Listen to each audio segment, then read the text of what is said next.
There's a very simple way to see who someone really is. Not in what they say, not in what they show off, but in how they treat a person they believe can do absolutely nothing for them. I've seen that pattern repeat itself so many times. It stopped being a coincidence. It became a rule. The people who look at a quiet old man, dressed simply, and see nothing worth respecting, are almost always the ones about to make the biggest mistake of their lives. And that quiet old man is me. My name is Theodore Whitmore. Most people call me Teddy. I'm 67 years old, and I live on a quiet, tree-lined street in the Beverly neighborhood of Chicago, in a modest brick bungalow I bought back in 1992, when the oak trees out front were still young enough to bend in the wind. I drive a 2004 Mercury Grand Marquis, dark green, or what used to be dark green, before about 20 winters of Chicago salt and sun had their way with her. The paint is faded on the hood. The driver's side door makes a sound like an old man clearing his throat when you open it. The radio only picks up AM stations, and even those come in like they're embarrassed to be heard. My daughter Camille. She has been begging me to trade that car in for something newer for about 4 years now. I just smile at her and tell her that old Marquis and I have an understanding. We don't ask too much of each other, and we get along just fine. I wear clean clothes. Simple button-downs from Sears, back when Sears still existed. Work pants. A pair of brown leather shoes I've had resoled 3 times because a good shoe doesn't need replacing, it just needs maintaining. And you know what? I think that's something a lot of people have forgotten in this country. That taking care of what you have is its own kind of wealth. Anyway, my neighbor, a retired Chicago firefighter named Donnie O'Shaughnessy, leaned over my picket fence one Saturday afternoon last summer while I was trimming my hedges, and he said to me, "Teddy, you're the most regular guy on this whole block, and somehow I always get the feeling you know something the rest of us don't." I laughed. I told him he'd been watching too many mystery novels come to life. We talked about the Cubs for about half an hour, which in Chicago is basically a form of prayer, and then I went back inside. Now here's what Donnie doesn't know, and what the folks at St. Margaret's Parish on Sunday morning don't know, and what the young salesman at the Ford dealership on Western Avenue didn't know last spring when he tried to upgrade me to a brand new Explorer, and I politely told him the Marquis still had plenty of miles in her. I own Meridian Capital Holdings, commercial real estate across 12 states, a private equity arm, a regional media company with 3 newspapers and 2 radio stations, ownership stakes in manufacturing, logistics, and agricultural technology, all of it structured through a web of shell companies and trusts, so intricate that my name doesn't appear on any public filing you could find with a Google search. No magazine covers, no Forbes list, no charity galas with my face on a banner. I built it that way on purpose. 42 years of showing up at 5 in the morning and going to bed past midnight. 42 years of learning that the quietest decisions are almost always the best ones. Meridian Capital is worth $2.8 billion. And I drive a car with a cracked taillight cover held together with a piece of clear packing tape that I put on there 3 winters ago, and I have never, not for one single second, wished I were doing it differently. And listen, I want to stop right here for a second, because I think this is important. I think in America today we've gotten so used to people announcing themselves, showing off, posting every single thing they own on the internet, that we've forgotten there's a whole generation of men and women quietly building things, quietly taking care of their families, quietly being the backbone of their communities, and nobody's clapping for them. Nobody's putting them on podcasts, but they're the reason this country still works. And if you grew up knowing somebody like that, a grandfather, an uncle, a neighbor, I hope you call them today, because those kinds of people are getting rarer every year. Now, let me tell you about my daughter. Camille Whitmore is 33 years old, and she is, without any exaggeration, the best thing I ever did in my entire life. She's smarter than I ever was, kinder than her mother. Elena passed 9 years ago from pancreatic cancer. God rest her beautiful soul. Camille has her mother's eyes. That same deep hazel color that turns almost gold in late afternoon sunlight. When Camille was 6 years old, She marched into my home office one Sunday evening and presented me with a hand-drawn pie chart explaining why she deserved to get a puppy, complete with arguments about responsibility, companionship, and what she called the emotional development benefits for an only child. I sat there staring at this 6-year-old with her crayon pie chart, and I thought to myself, this child is going to be something one day. I was right. What I was not ready for was who she was going to marry. 3 years ago, Camille brought home a man named Preston Vance, and I want to be fair to Preston. I really do. I've lived long enough to know that first impressions can lie, and that a father's instincts about the man his daughter loves can be more about the father than the man. So let me describe Preston as charitably as I can. Preston Vance is the kind of man who tells you what prep school he went to within the first 10 minutes of meeting you, even when nobody asked. He's 37 years old, tall, good-looking in that very deliberate way that men who spend a lot of time at the gym and even more time looking at themselves in the mirror tend to be. He wears Italian suits that fit a little too tight across the shoulders, because the fit is the point. He wears a watch that costs more than my first house did.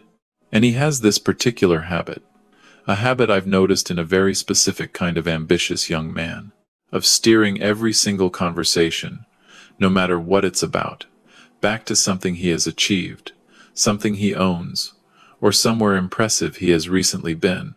Within the first 20 minutes of meeting me, Preston managed to mention his Wharton MBA, his membership at a private golf club in Lake Forest, and a recent business trip to Zurich. Zurich. He said it the way people say Zurich when they want you to know they have been to Zurich. I smiled. I said, "Well, that sounds like a mighty fine trip, son." I filed it away. You know, if I'm being honest with you, I think a lot of us have met a Preston Vance in our lives. Maybe it's a coworker. Maybe it's somebody's husband at a family wedding. Maybe it's the guy who sat behind you at a conference and told you 6 times what firm he works for. And I think the mistake we make is assuming those men are just annoying. They're not just annoying, they're telling you something important about themselves. They're telling you what they're afraid of. And Preston was afraid of being invisible.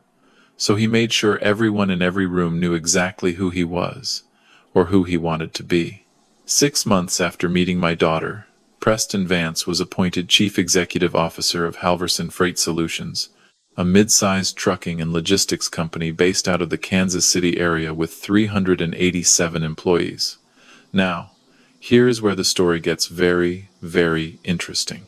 And I need you to stay with me, because this is the part nobody ever sees coming. Halverson Freight Solutions is one of Meridian Capital's subsidiaries, a good, honest company.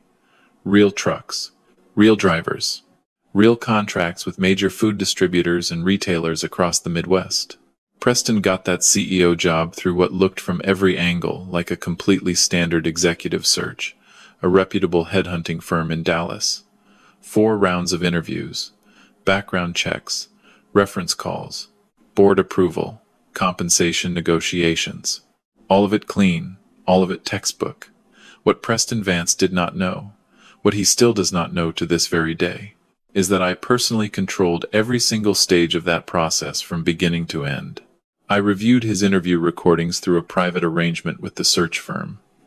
I spoke with 3 of his former colleagues myself, under a different name and a different pretense. I read every single evaluation the board submitted. I personally approved his salary, his equity grant, and his signing bonus, and then I went home. I changed into my flannel shirt and my old work pants. I planted 2 new rose bushes along the back fence. I made myself a grilled cheese sandwich and watched the evening news. Preston sent me a text message that night. He wrote, quote, "Huge news. Just accepted a CEO position. Camille is over the moon. Hard work really does pay off." I replied, "Congratulations, son. Very happy for you." Then I put my phone down and I went to bed. Now, if I were sitting in your living room right now, I'd want to say this directly to you. I want to be honest. In the beginning, I really did want Preston to succeed. I did. Because if he succeeded, my daughter was happy. And a father. A real father. He doesn't care about being right. He cares about his child being loved. So I gave Preston every chance. Every single one. I watched him. I waited. I hoped. Preston did not disappoint me because he failed at the job. Preston disappointed me because of who he slowly revealed himself to be. It started small. It always starts small, doesn't it? It was a 4th of July backyard gathering at Camille and Preston's place up in Lincoln Park, and Preston had invited some of his Halverson colleagues. A young executive vice president with too much cologne asked me what I did for a living. Before I could even open my mouth, Preston jumped in and said, and I quote exactly, "Oh, he's retired. Camille's dad was in something back in the day. Enjoy the burgers, Mr. Whitmore." And just like that, I was dismissed. Shuffled along like somebody who had accidentally wandered into a conversation that wasn't meant for him. I smiled. I walked over to the picnic table. I helped Camille's friend serve potato salad. I filed it away. And I'll tell you something. If you've ever been in that position, where somebody speaks for you in a room full of strangers and cuts you down to about half your actual size without even realizing they did it, you know exactly the feeling I'm describing. It's not anger. It's something quieter than anger. It's the feeling of watching somebody tell the world who you are and having to decide in that moment whether correcting them is worth what the correction will cost. Most of the time, it isn't. But the moment, the specific moment that changed everything, happened about 5 months ago, on a Wednesday afternoon in early November. I had stopped by the Halverson corporate office in downtown Kansas City on a trip I'd planned through one of my holding company representatives to review some internal matters quietly. Nobody at Halverson knew I was in the building. I was, as always, unremarkable. An older man in a gray windbreaker and clean khakis, walking the hallways like maybe I was somebody's uncle visiting for a meeting. Nobody looked at me twice. And as I was walking past a small conference room near the executive suite, the door was cracked open about 6 inches. I heard Preston's voice. He was talking to another man. Sounded like the chief financial officer. I stopped just outside the door. I didn't move. I just listened. Preston was saying, "Camille's dad? Oh my God, he's harmless. Sweet old guy. I think he peaked somewhere back in the 80s, maybe did something in sales. Camille feels this, you know, obligation to him because her mom passed. She calls him every Sunday, bless her heart. He mostly just fixes up that ancient Mercury and pokes around in his garden." The other man chuckled. Preston lowered his voice a little, but not enough. He said, "Between you and me, the guy wore a J.C. Penney cardigan to Thanksgiving. A cardigan. Like a grandpa from a sitcom." They both laughed. I took a slow, steady breath. I straightened my windbreaker, and I walked quietly back the way I had come. I did not say a word. Not to Preston. Not to Camille. Not to anyone. I let those words sit with me. J.C. Penney cardigan. Peaked in the 80s. Pokes around his garden. I let them sit with me for 5 months. Because I am a patient man. I come from patient men. My father, who was a machinist at a steel plant on the south side, used to tell me when I was a boy, "Teddy, son, a river doesn't argue with a stone. The river just keeps flowing, and eventually, the stone is sand." I kept flowing. If you've been listening this far and this story is pulling you in, would you do me one quick favor and hit that subscribe button? It genuinely means the world to me, and it costs you absolutely nothing. Thank you. Let's keep going. The dinner invitation came through Camille on a Tuesday evening in early March. She called me, excited, warm, eager. Preston's parents, Richard and Vivian Vance, were hosting a formal family dinner at their estate in Winnetka, a wealthy lakefront suburb, just north of Chicago. Richard was a retired hedge fund manager. Vivienne was the kind of woman whose entire identity seemed to revolve around the width of her foyer and the pedigree of her interior decorator. Camille said, "Dad, they want to meet you properly, like a real family dinner. They've been asking. You'll love them. They're really sweet people." I said, "Of course, sweetheart. I'd be honored." And I smiled into the phone, because there were things I already knew about Richard and Vivian Vance that would have made that sentence very difficult for Camille to finish if she had known them too. But she didn't, And I wasn't going to tell her. Not yet. Then Preston called me directly, which was already unusual enough to be noteworthy. Preston and I never called each other. He was friendly, casual. The particular kind of friendly and casual that men use when they are about to say something slightly offensive but have already decided they are going to say it anyway. He said, "Hey Teddy, just a quick heads up for Saturday.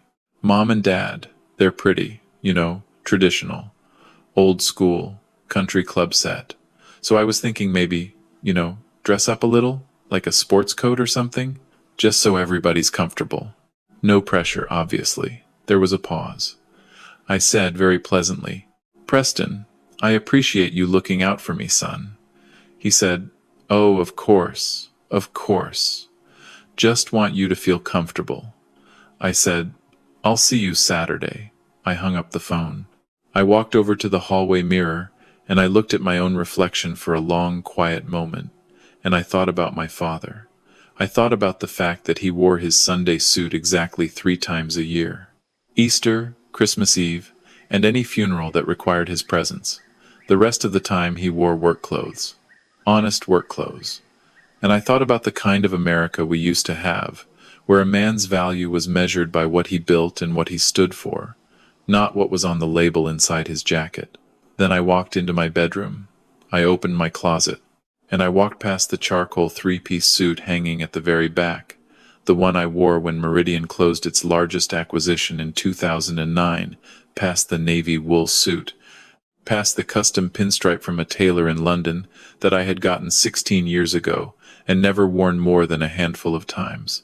I walked past all of it, and I pulled out my simplest outfit, clean navy chinos, a pressed white Oxford shirt, my dark brown leather shoes, and my favorite JCPenney cardigan, the color of old oatmeal.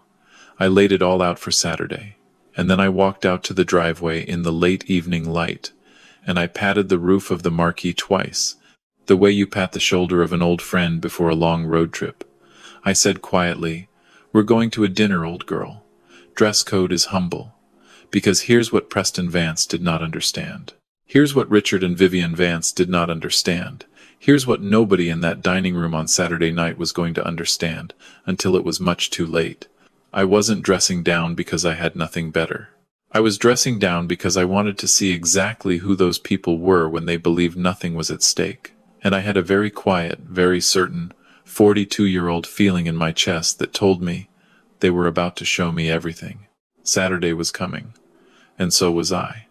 And listen, if you've ever been in a situation where somebody underestimated you and you had to decide how to respond, you already know the feeling I'm talking about. Most of us get angry. Most of us try to prove them wrong. But the older I get, the more I realize that the most powerful response in the world is no response at all. Let them keep underestimating. Let them keep talking.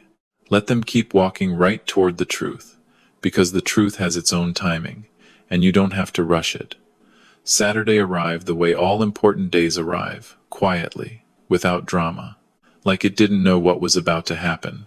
I woke up at 5:30 in the morning, like I have every morning for the last 40 years, made my coffee, black, 2 scoops, from an old percolator that belonged to my father, sat at my kitchen table, looking out over the small backyard garden, where Elena and I had planted tulips together. The first spring we moved into that house. I was calm. I am always calm. Calmness, real calmness, is the single most underestimated weapon a man can carry into any room in America today. I got dressed slowly. The navy chinos, the white Oxford, the oatmeal cardigan, the brown shoes I'd had resold at a cobbler on 95th Street 3 winters ago. I looked at myself in the hallway mirror and I thought, yes, this is exactly right. I walked out to the driveway. The Mercury sat in the morning light, faded and patient. I got in. The engine coughed once, twice, then settled into its low, familiar rumble. I backed out onto my street. The Beverly neighborhood oak trees were just beginning to bud. I took Lake Shore Drive north. Lake Michigan was gray and glittering in the March light. I drove past the Chicago skyline on my right, past Lincoln Park, past Evanston, and eventually into the leafy private streets of Winnetka. The Vance estate sat at the end of a long circular driveway lined with manicured boxwoods and imported Italian cypress trees. The kind of landscaping that sends a message. We control everything, right down to the shrubbery. I pulled the Mercury through the iron gate and up to the front entrance. A young man in a black vest was stationed near the door. Not quite a valet, not quite a butler, something in between, whose job, as far as I could tell, was to make arriving guests feel either welcomed or appraised, depending on what they pulled up in. He looked at the Mercury, then at me, then back at the Mercury, with an expression I have seen many, many times in my life. The expression of a young man rapidly calculating whether the vehicle in front of him indicated a guest he needed to treat well, or one he could safely ignore. He recovered professionally. "Good evening, sir. I can take your vehicle around back." I handed him the keys. "Thank you, son. Just a heads up. The driver's side door squeaks something awful, and the parking brake likes to stick. Be patient with her." He nodded, his face a careful mask of a man trying very hard not to have any additional feelings about what he had just been asked to park. I walked up the stone steps and Richard Vance opened the heavy oak door before I could ring. He was a tall man, 74 years old, broad shoulders, a full head of silver hair, the kind of presence that had probably walked into boardrooms his entire life and never once wondered whether he belonged. He was dressed in what I would call casual aristocrat, a cashmere sweater, gray slacks, loafers that probably cost $800. His smile was warm, practiced, assembled, not felt. He said, "Teddy, so glad you could make it. Come in, come in." His handshake lasted exactly as long as it needed to, and not a single second longer. I stepped inside and the house was everything the driveway had promised. Vaulted ceilings, oil paintings on the walls, chosen for impressiveness, not for love. A curving staircase that seemed aware of its own beauty. Every single surface whispered the same thing. We have always had this. We were born into this. Our life has simply looked like this forever. Vivienne Vance emerged from a sitting room to my left. She was elegant in the specific way that wealthy women of a certain generation are elegant, precise, assembled, not a hair out of place. Her jewelry was understated in that very specific way that extraordinarily expensive jewelry is understated, which is to say, it was not understated at all. She took both my hands in hers, the way certain women do when they want physical contact to substitute for actual warmth. She said, "Teddy, we have heard so much about you. You are just as darling as Camille described." Darling, right there. The first adjective out of her mouth. Darling, not impressive, not distinguished, not accomplished. Darling, the word people use for babies, golden retrievers, and elderly uncles who still write letters by hand. I said, "Thank you, Vivienne. You have a beautiful home." She absolutely glowed. People who have built their entire identity around their possessions never get tired of hearing those possessions praised. Camille appeared from down the hallway. She came straight to me and wrapped her arms around me the way she has since she was 3 years old. I held that hug just a half-second longer than usual. She whispered, "You look nice, Dad." I whispered back, "So do you, sweetheart." Preston materialized behind her. He looked at my cardigan, and for exactly 1/2 of 1 second I saw it. A flicker, a tiny, barely there pinched expression at the corner of his mouth that said, I specifically told him to dress up. And then the recovery smile, the professional grin, the CEO grin.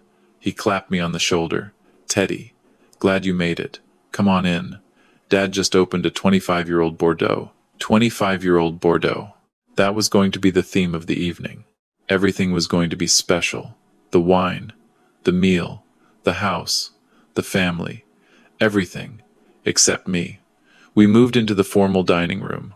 The table was set with the kind of deliberate theatrical formality that takes someone hours to arrange, and is designed very specifically to make certain guests feel the gap between themselves and their hosts. Crystal goblets, heavy sterling silverware, 3 forks. Candles that had never been lit before that night and would almost certainly never be lit again. I sat down. I unfolded my linen napkin. I looked around that table at those people, and I chose to become invisible, not because anyone made me invisible, because I decided to be. I have spent 67 years on this earth learning one essential truth.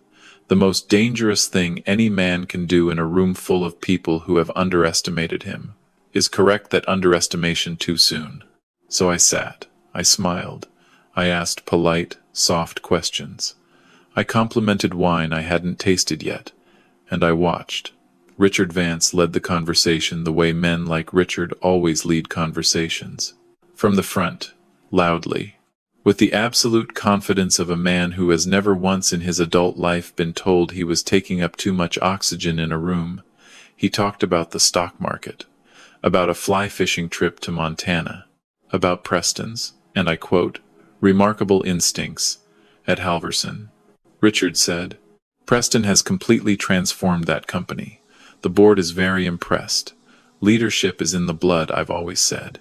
He looked at me meaningfully, and I want to pause here for a moment, because if you've ever been at a dinner table like this, where somebody is speaking about you without actually speaking to you, where every compliment directed at somebody else is really a subtle comparison to you, you know how exhausting that is. You know how your jaw starts to hurt from smiling. You know how the candlelight starts to feel a little too bright, and you know exactly how much you want to just get up and leave.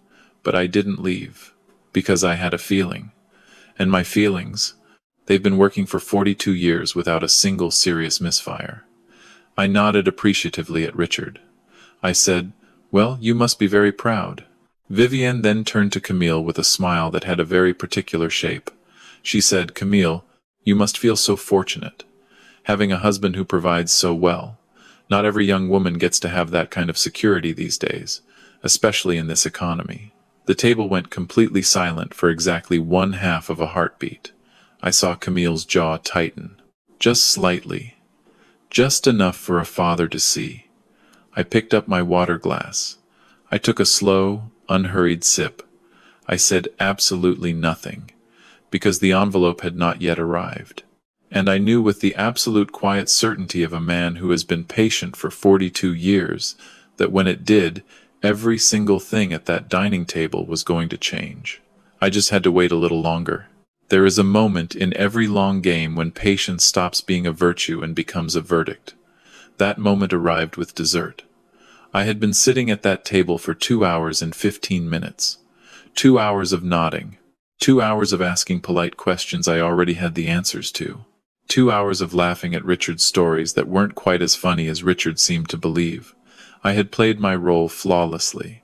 The sweet old man, Camille's retired dad, the fellow with the funny car, and the J.C. Penney cardigan. I wore that role like a comfortable old flannel shirt all evening. And not one person at that table suspected for even a single second that underneath that cardigan was something else entirely. Then Richard reached beneath his chair, and I felt it. That quiet internal shift I have learned to recognize over 4 decades in the business world. The shift that happens when a moment moves from prologue into actual story. He placed a dark leather portfolio on the table. He smoothed it once with the flat of his palm, and he slid it across the polished mahogany toward me. He said, Teddy, there's something we'd like to discuss as a family. I looked at the portfolio. I did not touch it. Vivienne's hands were folded neatly on the tablecloth. Preston had straightened in his chair with the posture of a man trying very hard to look casual about something that was not casual at all. Camille glanced at me, quick, uncertain. She looked back at her father-in-law. I looked at Camille's hands in her lap. They were not still. Her thumb was rubbing the side of her index finger, which was something she had done since she was 9 years old whenever she was nervous but didn't want to show it. Richard cleared his throat. He said, Preston has a vision, a real, ambitious, one-of-a-kind vision, an independent venture, his own company, built from scratch, the kind of opportunity that only comes along once in a man's life. As it should, I said warmly. What we need, Richard continued, is startup capital. And what we are proposing, right here in this document, is a very clean, very legal, completely above-board arrangement. Camille's inheritance, the one you will be leaving her someday, would serve as collateral for the initial round of private funding. It is fully compliant, fully drawn up by our attorneys, completely standard. He paused. He leaned forward. We simply need your blessing, Teddy, as Camille's father. He looked at Vivienne, whose smile had that fixed quality of something carefully applied rather than felt. Then he looked at Preston, who was calm, confident, already mentally spending money he had convinced himself was his. And I sat there and I thought, you have absolutely no earthly idea who you just slid that folder across the table to. I picked up the portfolio. I opened it. I read every single page, slowly, deliberately. Candles flickered. The grandfather clock in the corner ticked. Nobody spoke. I read every carefully worded paragraph, every number, every signature line, every footnote. Then I closed the folder. I set it gently back on the table. I picked up my water glass. I took a slow, unhurried sip, and I looked at Richard Vance with the warmest smile I had in my entire collection. I said, I really appreciate the thought that went into this. I'll review it carefully. Richard exhaled like a man who had been holding his breath for an hour. Preston's shoulders dropped a full inch. Vivienne reached for her wine with the relieved energy of a woman who believed the dangerous part was over. They thought they had won. I finished my water. I made pleasant conversation for another 25 minutes. I thanked Vivienne for a magnificent dinner. I complimented the lamb.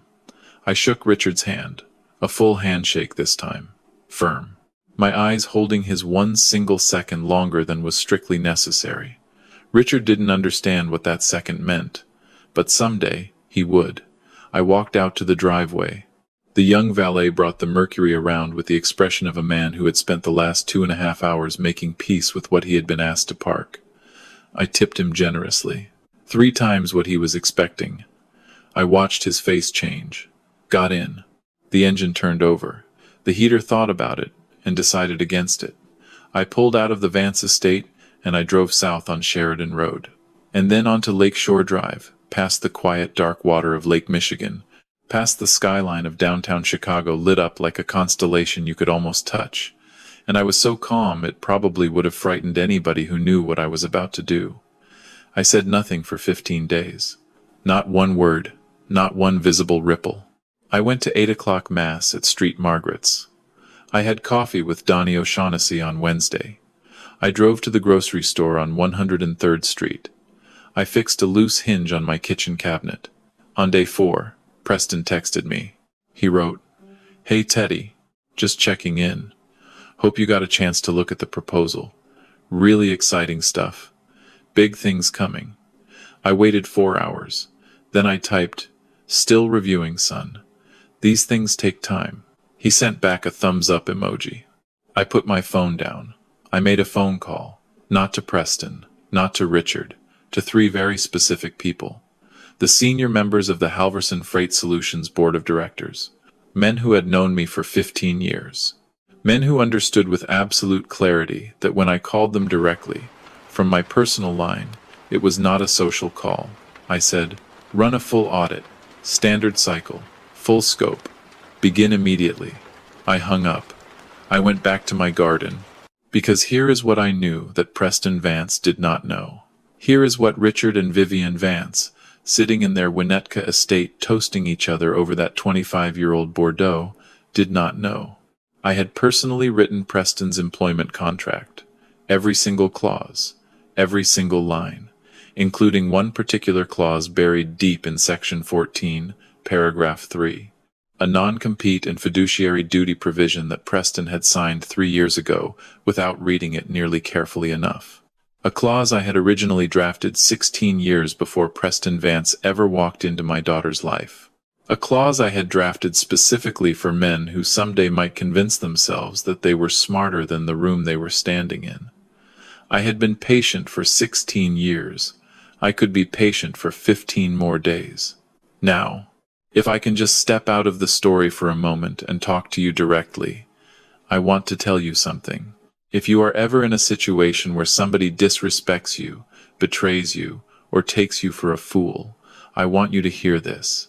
Hunger is loud, but precision is quiet. The world will tell you to confront, to explode, to react, but the truly powerful response is to be so calm, so measured, so prepared, that when the moment finally comes, there is nothing to argue about. There is only the truth laid flat on the table, impossible to deny. Patience is not weakness. Patience is accuracy. What the audit uncovered took 11 days to fully document, and when the final report landed on my desk on a Friday morning, I sat with it for a long time. Not because I was surprised. I was not surprised. I sat with it because I needed to be certain, completely, absolutely, 100% certain, before I did what came next.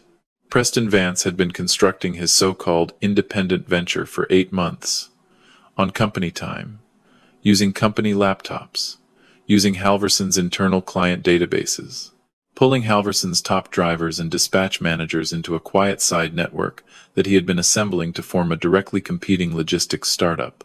He had met with investors at restaurants he expensed to Halverson. He had used Halverson's email servers to communicate with lawyers in Delaware to form a shell LLC. He had, in every conceivable way, violated the very specific clause he had signed in year 1. All of it was documented. Every single meeting, every email, every expense report, every phone call logged through the company system, every single piece of it sitting in a manila folder on my desk that Thursday morning when I put on the charcoal 3-piece suit from the very back of my closet. The suit Preston Vance had never seen me wear. I got into the Mercury. I drove the 490 miles down I-55 and I-70 to Kansas City myself, stopping for gas twice and for a tuna sandwich at a truck stop outside Springfield. I wanted the drive. I needed it. I arrived at Halverson's corporate headquarters on Friday morning at 9:45. I parked the Mercury in the reserved space right in front of the building, the one with the small brass placard that read Meridian Capital Holdings Reserved. The one Preston Vance had walked past 3 times a week for 3 years, without ever once asking whose name was attached to it. I walked inside. I took the elevator up to the 11th floor boardroom. I sat down at the head of the conference table. Board members to my left, my outside legal counsel, and 2 of my senior attorneys to my right. The audit folder closed in front of me. Preston was scheduled to arrive in 12 minutes for what he believed was a routine quarterly review. I straightened my tie. I waited. The door opened. Preston walked in carrying his usual confidence like a jacket tailored to his shoulders. Easy, fluid, natural. He scanned the room, the board members, the attorneys, the documents stacked on the table, and his eyes finally landed on me, sitting at his conference table, in his conference room, wearing a charcoal 3-piece suit he had never seen me wear. I watched it happen in real time. Understanding moved across his face floor by floor, like somebody slowly climbing a skyscraper and realizing with each new landing how high up they actually were. The executive search, the compensation, the contract, the reserved parking space, Richard's proud speech at dinner, the leather portfolio, the toast, the collateral, every single moment of the last 3 years arriving in that boardroom all at once. The silence lasted 10 full seconds. I let every single one of them land. Then I said very quietly, "Sit down, Preston." He sat. I said, "I am only going to say this once. I am not angry. I want you to understand that. Because anger is the response of a man who did not see something coming. I saw this coming from the very first moment you slid a photograph of your rented BMW across my kitchen counter 3 years ago." I opened the folder. I said, "Halverson Freight Solutions is owned by Meridian Capital Holdings. Meridian Capital Holdings is owned, privately and completely, by me. Has been for 21 years. The company you have been running, the salary you have been receiving, the entire professional identity you have built over the last 3 years, exists because I built it. I hired you because Camille loved you. I gave you resources, authority,